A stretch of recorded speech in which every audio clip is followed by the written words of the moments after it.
Hey guys, it's Larry Greenberg, and today we're taking a look at the Loop Mummy case for the iPad mini. I last reviewed a Loop Mummy case when it was for the iPhone 4 and 4S.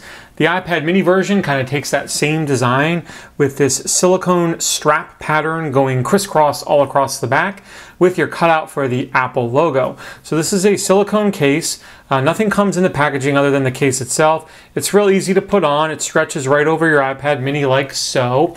And once you have it in place, you'll notice you do get some lay on the table protection with this. This silicone does come up over the glass onto the screen. It works fine with any screen shield. It's loose enough that it's not going to bubble anything up.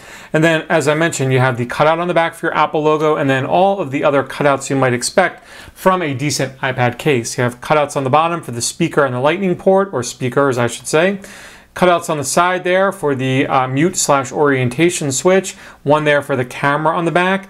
The sleep awake and the volume up and down get covered by the case, but silicone gives really nice feedback when pressed. And then on the top there's a cutout for the mic and another for the headset jack. So this case feels really good in the hand. It's nice and cushy. It's nice and soft, comfortable to hold. Believe it or not, it does work with the Apple smart cover, even though there's no real cutout. Silicone is kind of played through, so it has a little notch right there that you can take your Apple smart cover up against and just lay it right in and lock it into place like so.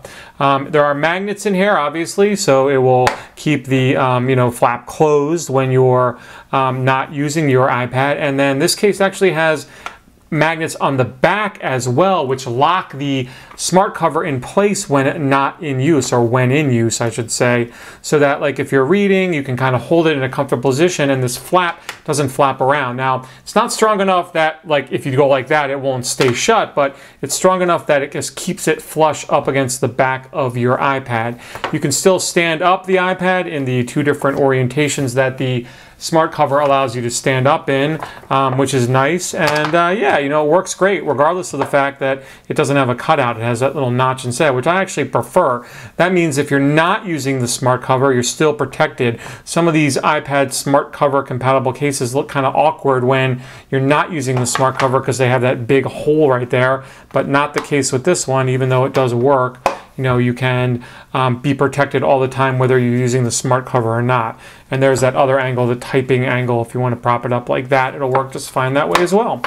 So that's just been a brief look at the Loop Mummy case. You can check out my full review of this over on runaroundtech.com by hitting either the annotation link in the upper left-hand corner or the link in the video description. There'll also be a link in the video description to the Loop website where you can learn more about the Mummy case directly from them. It sells for $30 in 6 different colors. As always, if you have any questions about what you saw here today, feel free to drop me a line down below. Otherwise, have a great day.